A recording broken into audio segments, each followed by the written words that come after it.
Yeah, man. Okay. So we're just gonna ease into this thing. Sound all right, y'all? Yes, sir. Yes, All right. So good thing is, God, now that thing's not working. So who knows, man? Hopefully it's all recording. Are you frozen, Stephen? Okay. Like you were froze there for a minute. All right. You can breathe, Stephen. You can breathe. He's okay. He's still with us. All right. So I guess let's go around and introduce everybody. That way, I know who everybody is. And so on your screen, we'll start top left. We do it like we're dealing cards. Y'all still play little cards? Yep. Mm-hmm. All right. So you gotta go counterclockwise. So we'll start with Ronnie up here. Ronnie, why don't you tell everybody who you are, real quick, and then we'll come back and we'll talk some more. My name is Ronnie Price, and I'm a grateful follower of the Lord Jesus Christ. Amen, bro. That's a good introduction. And then we got Stephen up in the top right up there. My name is Stephen Cameron. I'm a grateful and recovering addict. All right. Clean for over 91 days. All right. And 91 days. Mm-hmm. Man, that's what's up, Stephen. Mm-hmm. That's awesome. That's awesome. So I'm Matt, Pastor Matt, and then we got John here. A lot of you guys know John already. John, you want to introduce yourself real quick? Sure. John Birdshaw. Love coming to the Fort Church, and also I'm a recovery coach at Connections in Columbus. Sweet. Is that your title? Official title? Recovery coach. Sweet. I like coach. Mm-hmm. That's pretty nice. All right. He's a good one.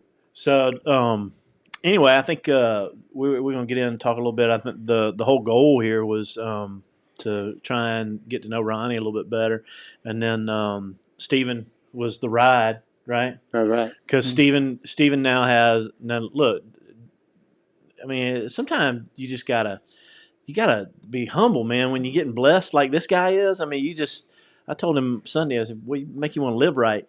91 days clean, and drove up in church with a car. Tell me about the car. License, insurance, tag. It's mine. A lot has happened in 91 days. When's the last time you drove legal, Stephen? 28 years ago.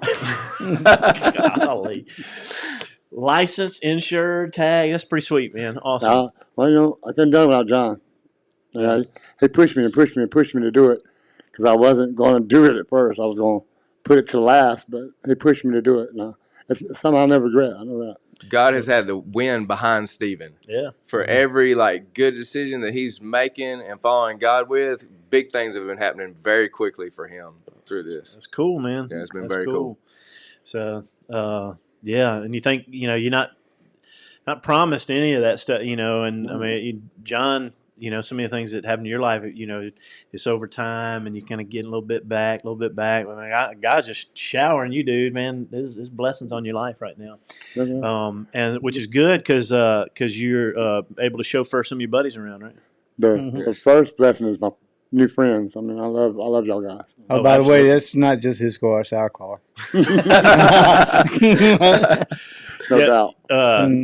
Yeah, he said, wake up in the morning, first name on his phone is yours. Oh, yeah. Letting him know what his schedule is for the day. He already knows we fix and go eat or something. Nice. No doubt. We go eat every morning.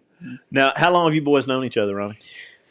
Oh, I don't remember ever not knowing him. Really? Yeah. That's right. Known each other a whole lot. So you grew up, y'all grew up together in North Highland? Bibb City, North Highland. Yeah. Okay. We were what you call river rats. Yeah. We grew up on the river. All right. Yes. Swimming in muddy water. Yeah. Now, some folks may remember, maybe not, but Stephen and Helen have been together for 21 years. 21 years. Got some beautiful kids together. And Helen is your sister. That's my sister. All right. So Helen Price, Ronnie Price. And anyway, it's really cool. And what's been neat in the last, probably half a year, as I've met so many new folks who've come through the church, and is so many people point back and say, well, so how'd you get here? How'd you find out about the church? Ronnie, I'm Ronnie's this, or I'm Ronnie's that. I'm related to Ronnie like this, or I'm Ronnie's friend.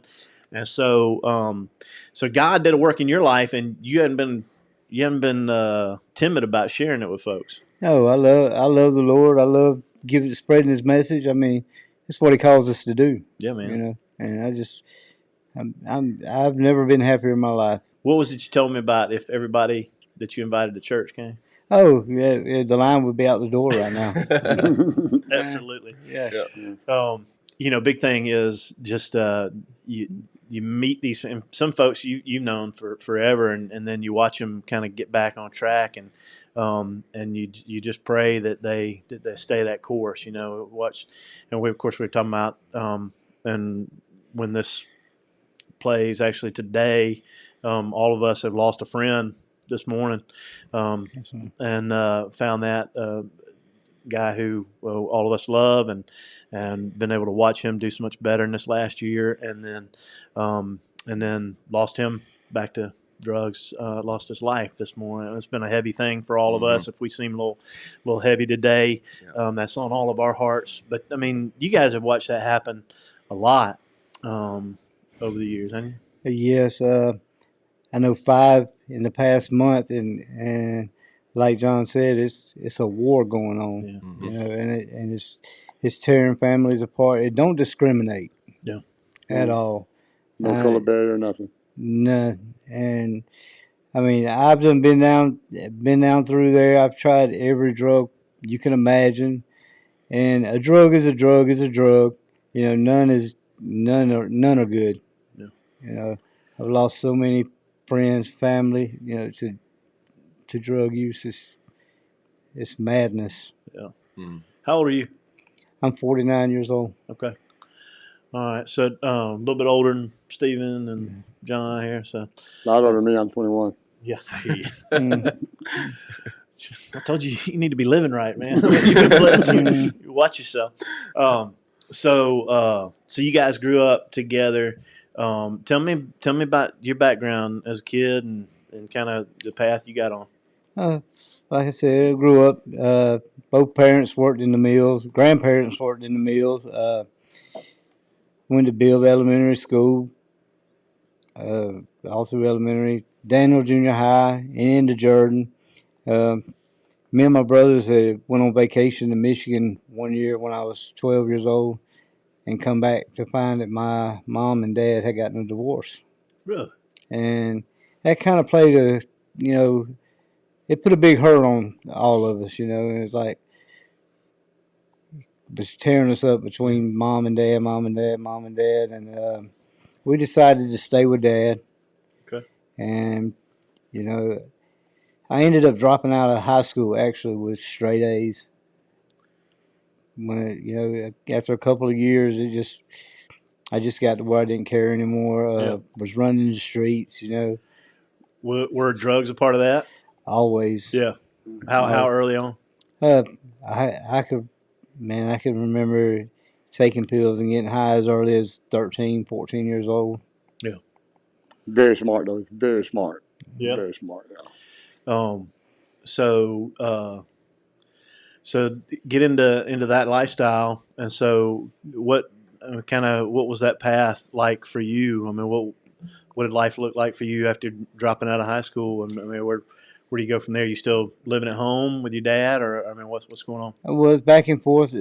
Started going in and out of prison. I did a total of 28 years behind bars in 2 different states, and my oldest daughter is 28 years old, and that ought to tell you, how much of her life I've missed. Yeah. So 28 years, you're 50. I mean, 49. So that's that's more than well over half my life. Yeah. Behind bars. What's the longest single stint? 6 years. Okay. Wow. So you just kind of getting out and going back in. Getting out and going back. Is most of it drug related stuff? All of it is drug related. Okay.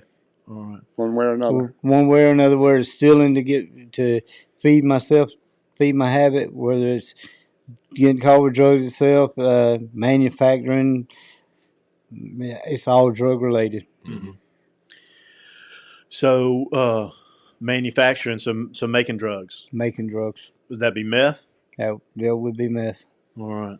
Now that's kind of everything I hear about that is real dangerous. Very.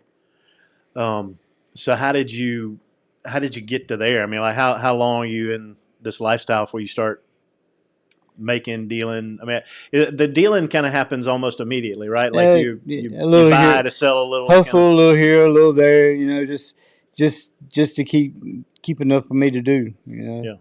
And I would say around 2003 is when I started making it. Mm-hmm.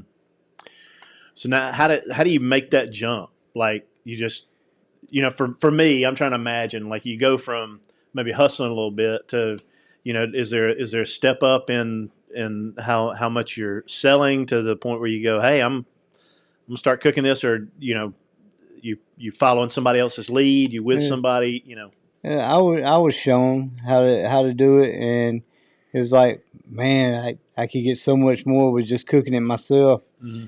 And I don't have to spend as much money. I got way more drugs. I could sell more, but eventually it takes a toll. Yeah. Eventually it does.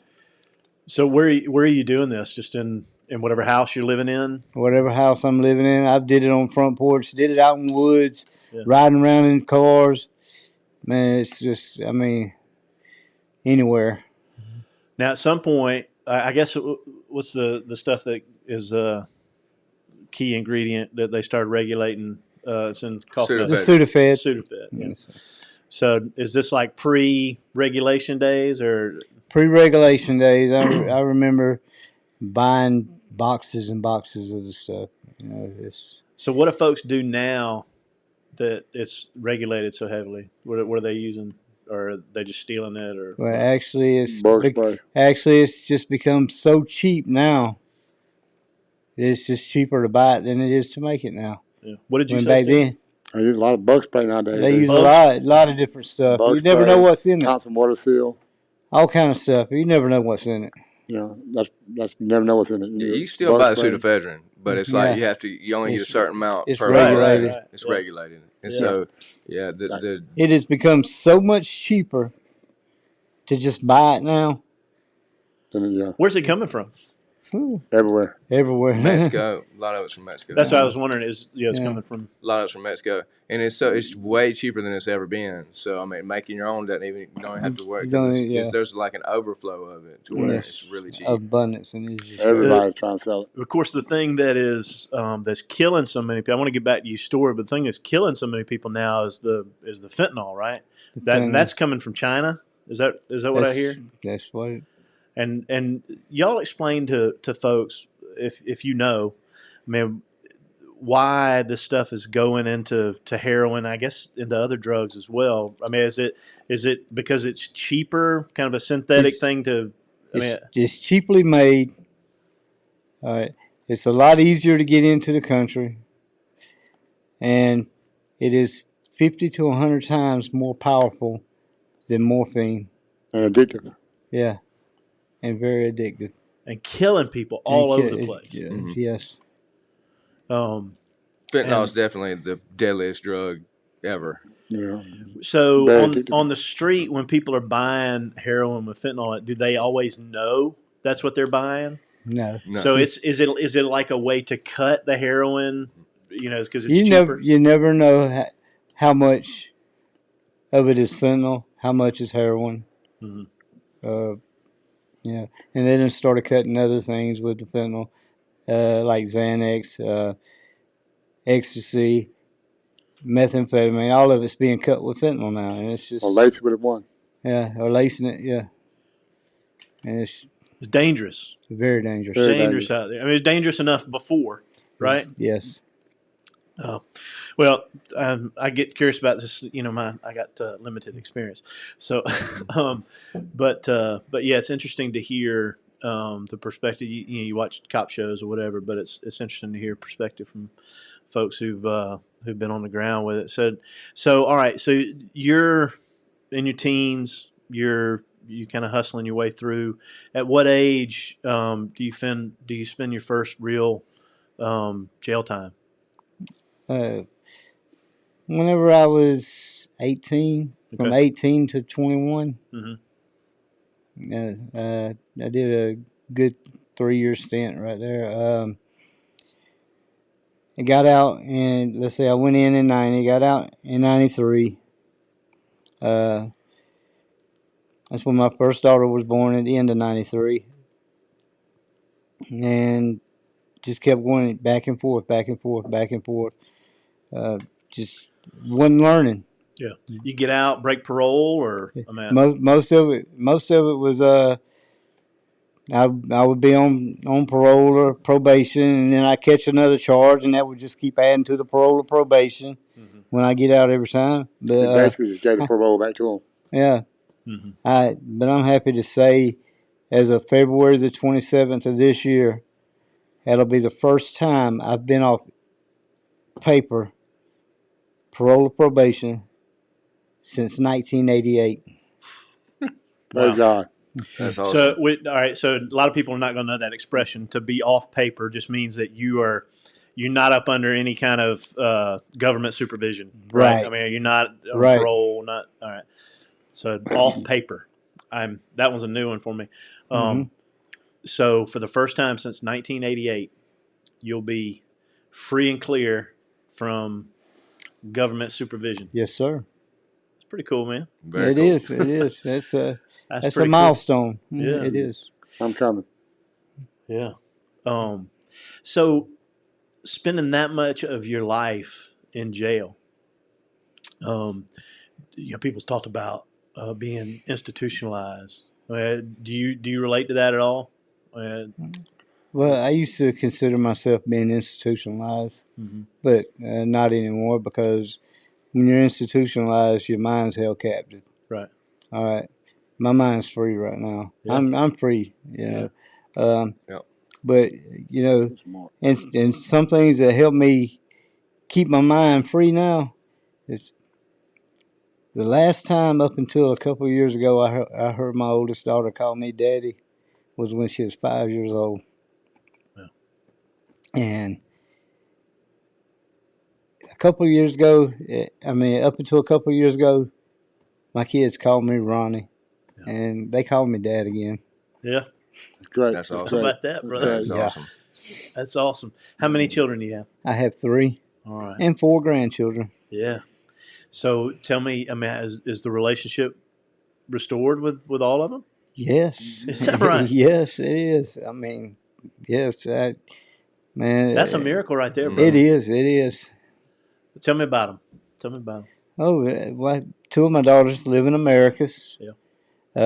And 3 of my grandchildren. My son, he lives here. I mean, they love their daddy and their pawpaw very much. You know, it's like every time like when we pulled up to church the other day, not this past week, but a couple of weeks ago, and my ex-wife was here, and she had 2 of my grandchildren.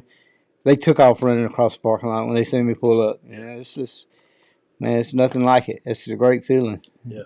It is a great feeling. Love it, man. And my nieces and nephews too, all of them, they love their Uncle Ronnie. Yeah, they do. Yeah, that's got to be a humbling thing for you. And I don't know what all that experience was like, but I would imagine that just the fact of being imprisoned over and over and over again, that your family must feel a little bit at least let down by you. You know what I mean? Yes. And maybe you can speak more to that. Y'all may have maintained a better relationship, but I would just guess that people would feel like, why can't Dad get it figured out, or why is he leaving us again? But to have that relationship restored has got to be absolutely incredible. It is. It's one of the best feelings in the world. So, where does your faith come in? I mean, at what point in your story does God enter in? Well, I've always loved the Lord. Mm-hmm. I've always knew that there is a God. Yeah. Yeah. I've had faith in Jesus Christ. I grew up in the church with grandparents and the babysitter used to babysit us. We all faithfully went to church, and it's just like, I got to that point, to where I just didn't even care anymore, and I don't.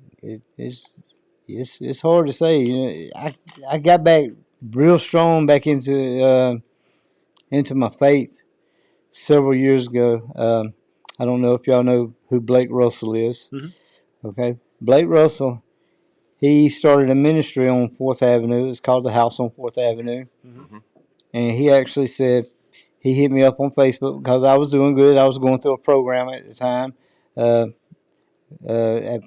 It's called Tomorrow's Hope, run by Chaplain Neil Richardson. And I was going through that program, and he seen that I was doing good, and he hit me up on Facebook. He said, whenever I think of North Highland, I think of Ronnie Price, Stephen Cameron, and Sean Fowler. Mm-hmm. He said, that's the three names that stick out in my head. And he asked me then, he said, how would you like to come over here and help us run this ministry? And I was like, no, I'm in. I'm all in, and because I was going to church with my mom. My mom done got me love my mother's church, Bethel Tabernacle. I said sure. So went over there one Tuesday night, and from then on we had the street corners packed. Yeah, It's like it was bad. People getting baptized on the sidewalk. Mm-hmm. Man, it was so great. It was Man, cool. I was just talking to Ron Gibson this morning. Oh yeah, Papa Ron. Yeah, he was telling me about a lady he was been working with, but he was saying, yeah, we baptized her down there at the. I drove by there this morning, and sometimes I'll just drive through the neighborhood over there. Not there anymore. Different places in Columbus, but yeah, they're building like some brand new houses right there. Right. It's some kind of program, I guess. It's actually the Highlands Church around the corner. I don't want this to be missed. Ronnie got a chance to preach during that. Yeah, and they're building it up over there, and I commend them. They're doing a great job. Yeah, Rob Strickland and the folks at Highlands, they got the little school there. Yes. They've done a good job reaching folks in the community. So sure have. And you preach there? Is that what you just said? I did a little preaching. Gave my testimony there. Brought a lot of people there. A lot of people. I was there that day, and it was packed. Yes. Everybody showed up, and it was like cars and people just everywhere the day that Ronnie spoke. Had the street blocked off? Yeah. So let me ask you this, and because this seems to be the case with both of you guys, that you're well known in that community, but I assume that so much of what you were known for was not very positive. It was not. Not positive at all. Not positive at all.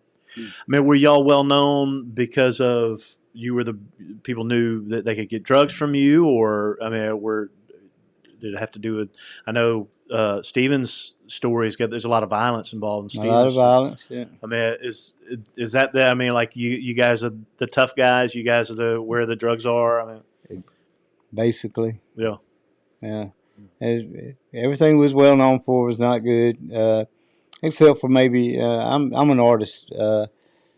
I do a lot of drawing, painting, tattooing. Amazing artist. Yeah. Ronnie tattooed. Did you misspell Stephen's name? No, I didn't misspell. I spelled it right on my sister's back. Even though he didn't know how to spell it, I spelled it right. Yeah. Ronnie tattooed Chaplain Neil. Recently, he put redeemed on his arm right here. On Chaplain Richardson. Is that right? And Miss Becca, his girlfriend. Yes. All right, cool. Yeah, I figure I've gone this long in my life without a tattoo. I think I'm gonna ride it out. Yeah. He's put a number on me now. Do I? He's put some on me. Mm-hmm. Yeah. So how are you exercising that gift now? I mean, you just like to draw, paint. I mean, what do you? I still love to draw, paint. I just run a tattoo night before last on somebody. I got all the equipment, everything. Oh, do you really? Yes. Okay. He's amazing. Amazing artist. I ain't talking about tattoo work. I don't know if he's he's an amazing artist. I don't know if you know where Zoe Pediatrics is? Yeah. On 13th? Yeah. The waiting room on the left? Uh-huh. I did that. Okay. The jungle scene. I did that. I've got a big mural in the safe house. a lot of work hanging up in Bo Bartlett's art gallery. All right. Yes. How about that? Well, I need to see. So I've probably seen the one in the safe house. Then I just Probably didn't know it was you. So. upstairs in the Tomorrow's Hope classroom. Yeah. That whole wall, I did that. How about that? That's cool, man. That's cool. So anytime you get an opportunity to do something like that, you trying to jump on those. I love it. Yeah. I love art, man. Yeah. In county jail, he can sell art pictures to the guards. Yeah. Is that right? Yeah. I've actually, like in prison in Alabama, I've run tattoos on officers. Yeah. So.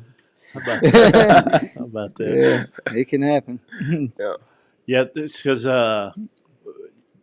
prison tattoos are the reputation is that they're bad, right? Yeah, but they're not actually. But I mean, that's kind of the stereotype. But I mean, to have actually the guards want to get a tattoo from in prison, that's pretty good. Yeah. Well, that's interesting, man. See, I'm glad we're getting to sit down and talk and learn some more stuff about you. So, so tell me really at this point in your life, like what's the driving thing? Like what I know you obviously driven by your love for the Lord and wanting to share that with other people. But I mean, like, what do you see as God's kind of plan for you right now? Where are you going? Well, I know everything He does has a purpose. Yeah. As a matter of fact, the last time I relapsed is the reason why my sister's here now. Mm-hmm. Why she's clean. It's the reason why Stephen's clean. Mm-hmm. Because he wouldn't have got clean if it hadn't been for her. Mm-hmm. And she wouldn't have got clean if she hadn't seen what I went through. Yeah. And, every situation he uses for His purpose. Yeah. And Ronnie barely made it through his last relapse. I did. Barely made it. Like, I think God was kind of like warning him, like with that one, like, hey, relapse could be it. Mm-hmm. The next relapse could. Me and John both think that it's another relapse. We don't think he'll make it. No, he barely made it through his last relapse. It's there's something like your body gets used to being off and come back on. A lot of people like what happened last night. I mean, people come back on it, their body doesn't handle it the same way. It don't. It's kind of like in the book of Matthew when the 7 demons. Mm-hmm. Every time a evil spirit leaves, and when you let him back in, he brings 7 more with him. Yeah. So it's like it's 7 times more powerful. Yeah. Every time it's 7 times worse every time on you. So that the second time it's going to be 7 times 7. Yeah. All 7 of them are going to bring 7 with them. Yeah. And then the third time, all 49 of them are going to bring 7 with them. So it just it gets worse and worse. It just your body can't take it. Yeah, and that lie of just this one time or just one more. Right. And it really, it could just take one more to be it. That will be it. All literally. Yeah. And y'all seen that plenty. I've seen it a lot. Too much. I've seen it. Like I said, I tried heroin one time, and I OD'd and flatlined on it. The same 2 guys that saved my life, both of them are dead now. Mm-hmm. And it's just, from heroin. What do you think is the difference between somebody who makes it, like, in recovery and really makes it for years? And John, you can speak to this because you're in that position and have seen so many people, with excitement start on that path, but then fall back. What do you think's the big difference? The most important thing to my recovery, the top 2 things by far, is the first thing is just tagging God in. Mm-hmm. First thing, God, I can't do this on my own. I got no shot at this on my own. You got to get my back. And every day I still pray that, even 6 years, hey, get my back, guide me today. I depend on you. So the first thing is tagging God in and following His lead. And the second most important thing, I tell Stephen this all the time, is hanging out with positive, good people all the time. You surround yourself with people like in this room that we all got each other's back and we all love each other, that have been through similar experiences or haven't been through similar experiences. If you can get those two things down, everything else is going to work itself out. If you can keep God first and ask God for help, and then second, surround yourself with good people all the time and positive people, then you can do it, because there's a lot of help out here for folks that are struggling to come to. And, there's just a huge movement going on in the streets of Columbus right now. And Ronnie has been a huge part of that, a huge part of it. When Ronnie came into the Grace House, we started teaming up, and he started sending people over to me between each other. It was like a tag team. Then Steven jumped in, and then now it's just more and more and more people, and it's snowballing right now. Yeah, it's cool being a part of it. Yeah, God sent. Yeah, absolutely. There's this thing I think that happens, and you guys can maybe speak to clarify, but that people who they're literally dozens of people around them, maybe more, who want the very best for them, want them to stay on track, but then they relapse, and there's some private secret place in their life that they're going to, right? I mean, they're like, because you got to get alone in that moment. You got to purposely separate yourself from the other people because none of you are going to let them go, right? I mean, That's right. Like if you knew what was going on with Danny, like you would have, you would have wanted to do something, or if he had called any number of a dozen people, like they would have jumped at the chance. You know what I mean? Would have tried to intervene. And so it's like you have, and maybe this was the way with your relapse, but I can imagine you've got to really try to put yourself back into that situation, like really wall yourself off from, especially in y'all's case, when you're surrounded by so many folks who love you and are excited about the path that you're on. I mean, how do you counsel somebody or help somebody and really warn them away from that thing? I know you're talking about having a community of people around you, but it almost needs to be like you need to have like no secrets. Like you need to have people in your life. You know what I mean? Yeah. I know one thing. A lot of times when I relapse, I'm gonna keep it on me. Like when I relapse, I'd be so ashamed. You know what I'm saying? Yeah. And then I would just stay stuck in that. Yeah. And but I about a year and a half ago, I've read the Bible a lot, and when I was reading Romans 7. It come back to me, you know what I'm saying? I mean, it just hit me like right in the face. Bam! If I do that, which I really don't want to do, you know what I'm saying? It's not me that does it, but the sin that dwells within me. And I'm like, man, sometimes I do things that I really don't want to do, I can no longer feel guilty about that. If I feel guilty, then it's going to keep me stuck in that depressed mode. And so I just got to, pick myself back up. I always say you fall 7 times, you get up 8. That's right. And like what John was saying a while ago about surrounding yourself with, people. If you go to a barbershop, you hang around out in the barbershop, you're eventually going to get a haircut. So whether you get a good haircut or a bad haircut depends on which barbershop you're hanging out in, Yeah. And it's I want to get that good haircut. I hear you. Even though I ain't got much on top, you know what I'm saying? I can knock it down on size and match the top. Yeah. We're talking about brother that wanted to give his life to the Lord on Sunday. He was just something changed in him, right? Like he'd been coming and hanging out, but you kind of feel like he just coming hanging out. You know what I mean? Yeah. Hanging around the barbershop, and God did something in his heart. Moved on him this Sunday. It was great. You could see it. You could see it. Yeah. So the saying is, if you show me your friends, I can show you your future. That's right. That's very true. Like John said, I could look at your Facebook list of friends, and tell you how long you're gonna be out of prison, how long you're gonna stay out of jail, just by looking at the friends on your Facebook. And that's true. Yeah. It really is. You could about get it down to a science. Yeah. It's I just had to make recovery my new addiction. That's my new saying. Recovery is the new addiction. Yeah. You know, It and is. the only thing that keeps me in my recovery is God. Yeah. He keeps me grounded in my recovery right now. Yeah. So it's I just gotta stay addicted to the Lord. Yeah. So you've off and on throughout your life. I mean, you've had the influence of God in your life. John talks about this to me, even in his lowest moments, feeling like he's God was still with him, hadn't let him go. And so you've had the influence of God in your life, even in your darkest moments. Tell me about the Bible. Like in your time in jail, would you go back to the Word?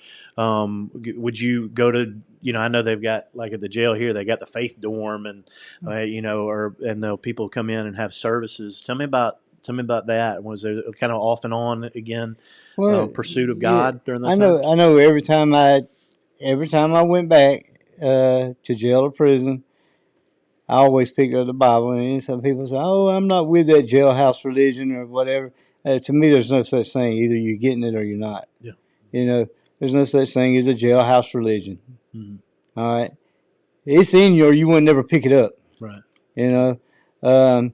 But a lot of times I think God just sit me back down. Mhm. To get more closer to Him. Yeah. More personal with Him.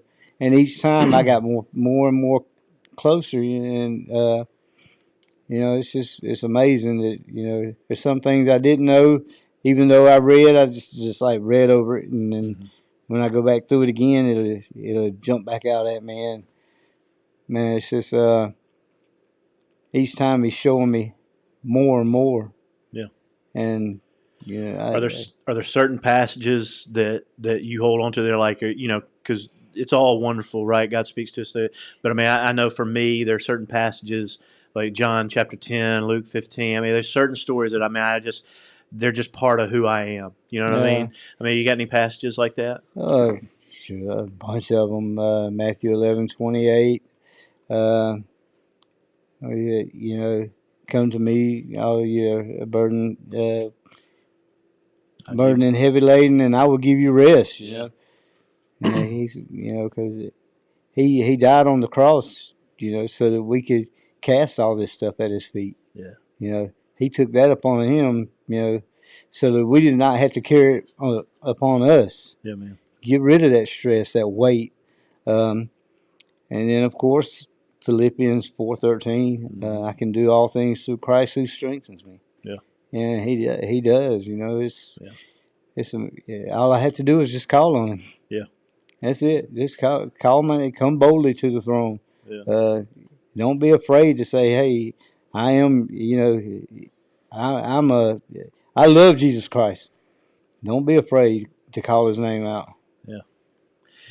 Yeah, that's the place we need to be, in that place of humility where we're constantly going to Him. You don't ever want to be feeling like you got it figured out. Right. He's we got the answer figured out. It's Jesus, but along the way we need to keep going back to Him and trusting in Him for sure. So, well, that's cool. How many times have you had the opportunity to preach like that or to share your testimony? Oh, well, this will probably be like the fourth time. Okay. But you're. I mean, I might argue with you, because I would say that all these folks who you're inviting in, they're getting some of your testimony along the way. Right. I mean, right. It's happening day by day on on the phone, on Facebook, face to face, right? I mean, with people all the time, right? All the time. It's like I knew I had an influence on people. Ever since like my teenage years. Like I said, me, Stephen.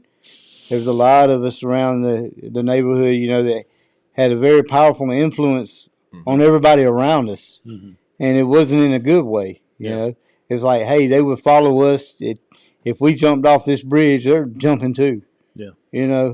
And now it just feels so much better to use that for the good. Yeah. That influence for the good, and I just, I know Jesus is not going to let me let anybody down from now on. There's haters out there too. There's haters. Yeah. There's Yeah. people that hate to see him do good, and then people are. What are y'all still like?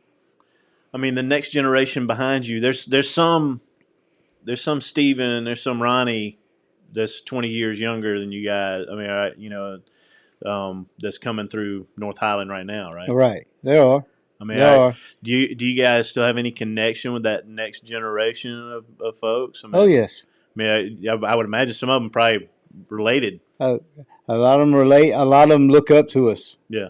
It's like, hey, man, it's, all of them call us Unc. All of them. The That's whole what you neighborhood. said the guy called you from prison said, "Unc." We're uncles to everybody. It's like, they look up to us. And a lot of the younger generation are kind of catching on too. I have a lot of them call me even when they're out of town and stuff, and and telling me their problems and everything, what they got going on, and I try to coach them to the Lord. Yeah. Always, that's always. Well, hey, let me give you this Bible verse or this Bible verse. Read this. Yeah. And then call me back and tell me what you think about it. And then, of course, I give out phone numbers. Like John's, I will give his. He done told me. He said, I don't care who it is. You give them my number. Give everybody. And I will. He gets so many calls. Yeah. Hey, Ronnie told me to call. I get 2 or 3 people a day. Call me like, hey, Ronnie told me to give you a call. Give me the number. Yeah. I was listening to somebody describe addiction, and they're talking about how it's this inverse thing. In the beginning, it's like it's all fun, right? It's all fun, very little pain. And then kind of in the middle of it, it's kind of equal, right? It's like still some fun, but there's a lot of pain with it. And then you get on the end of it, and it's almost all pain, very little joy. It's all bad. So everybody in the course of their addiction, there's this long period of time where they're going, I don't want to do this anymore, right? This is not fun. It's Yeah. And so I think a lot of people, especially who don't struggle with addiction, don't get that. They just keep, there's this kind of, you look down on those folks and you go, they just keep making bad life choices. They're just doing this to themselves, which is true, right? Which is true. But there's this lack of sympathy to understand that they don't want to be there. Like they want with every part of themselves to get out of that. They just can't. Like they just don't know how. All right. They got one a little more. Yeah. Yeah, that one, that whole idea, just one more day, like, just one more day, and then I'm going to go to the then I'm going to go get cleaned up, and then, then I'll go see John, then I'll call John. Right. That's man, it's got to take them to really want it. And I push them all the time. I had to really, really want it to get where I'm at because I was there. Yeah. I mean, Ronnie was there, and watching Ronnie's a big influence on me, but John's who found me. I mean, I look at that man, I can't explain it. I try to tell them, like, whenever they say, well, I'll call him tomorrow. I said, no, you're going to call him right now. Right now, as a matter of fact, I'm fixing to call him and tell him you're calling. Yeah. Call him right now. Don't hesitate. Yeah. Don't procrastinate because you will never do it. Yeah. And immediately when they call them, making sure that they know that we got their back. Yeah. Like, I'm not just telling you this, we got your back. Come by here and see us, get together with us. Whatever. I'll come to you. We'll help you make it happen, whatever, whatever. And because you guys have been on the other side of this thing, especially you, John, you've helped so many people. Don't you find, though, that those folks, it's like they can't believe somebody really wants to help them? Yes. Isn't that wild? Stephen kept saying, I never believed people cared this much. He was like, I really just didn't even know people actually cared. And like on this side, folks been walking with the Lord, and it's what we just go like, well, this is what we're supposed to do. Like we're supposed to help other people. I am almost shocked that people think there's not all this help out there for them. There's all these programs. There's all these, you can walk into most any church around town, and somebody will try to help you, even if they don't know what they're doing. And a lot of them don't mean it. Well, I think there's that too. I mean, I think felt more love with this place than I have my whole life.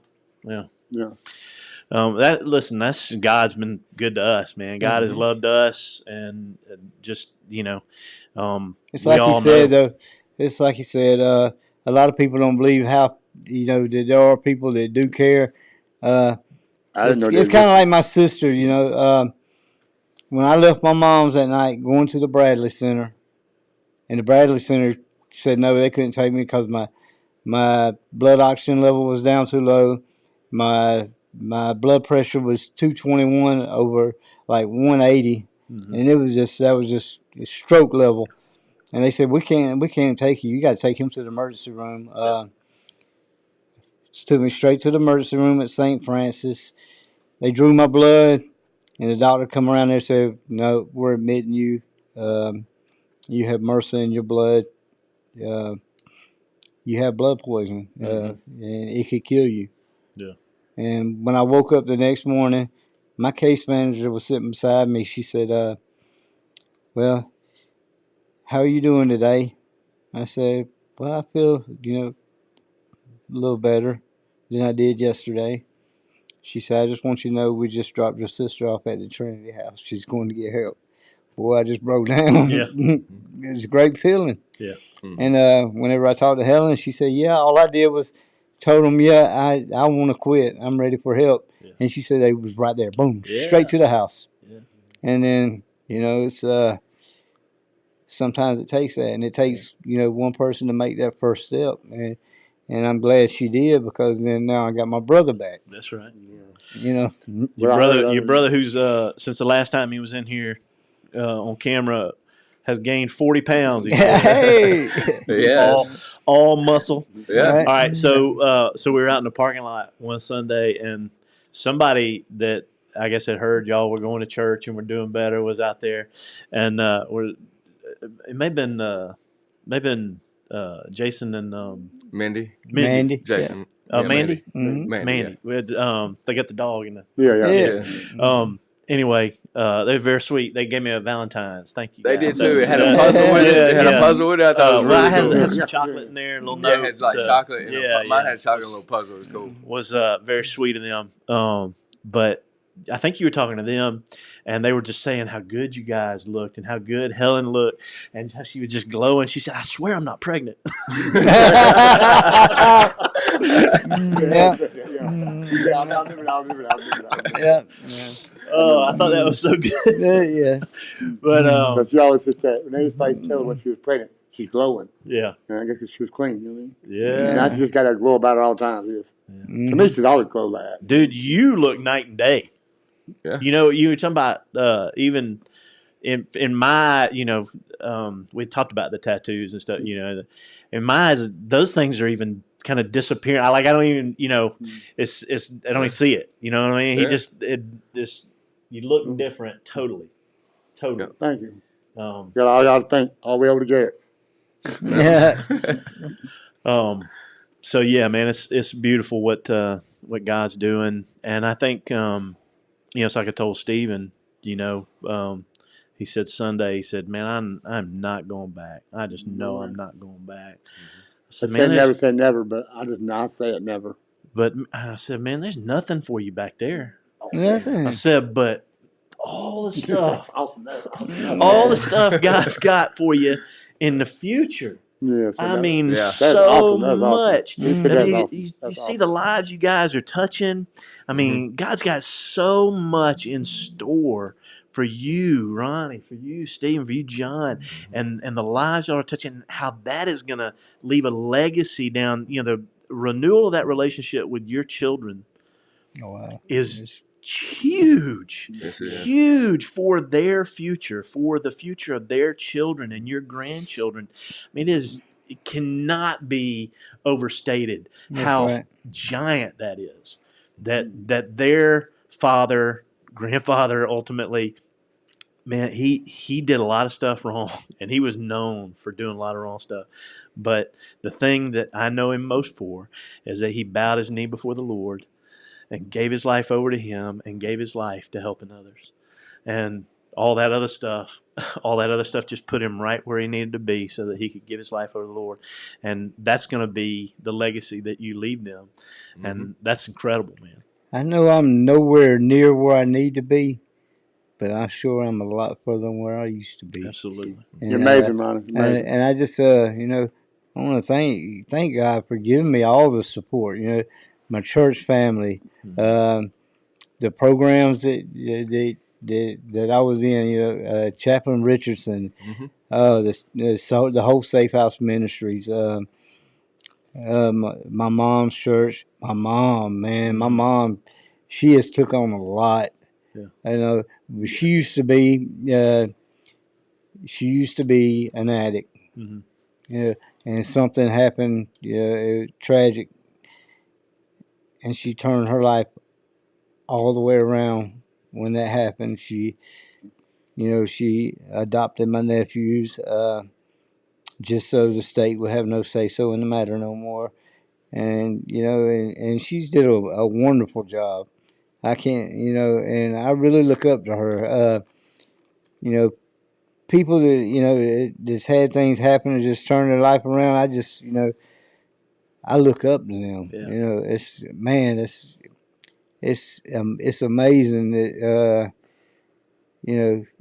but sometimes it takes a tragedy in order to have a triumph. I always say, I'm going to let God take my tragedies and my trials, and turn them into an inspirational story. Something that I'll be proud to tell, even though it has some bad things in it. That's right. But it shows what I overcame. And That's how you know the folks that are not posing, that are not fake. Like when you're genuinely changed by God, and He genuinely has removed the shame of your past, right. then you can speak freely about those things. And not to glorify them, not going, No, oh, look that's how right. crazy Hey. we were, but to go, this is how bad I was, and look at what God has done. Right? Not because of me, not because of my strength or my smarts or anything, but because He is good and loving. And so we don't have to look back with shame on our past, but it's part of what God has redeemed and made new in us. And I got a wonderful job, like I said. Wonderful mom. I love Jackie. Right. Yeah, I love Jackie. I remember, at time some people would never trust me in their house, and I mean, I've been working at Willie's Wings for, I'd been working there for about a month and a half, and my boss gave me the keys to the place. I go open it up. That's that trust right there. That shows me, hey, the Lord has done something in you. Yeah. For you to gain trust like this, the Lord has done something amazing, and He has. Yeah.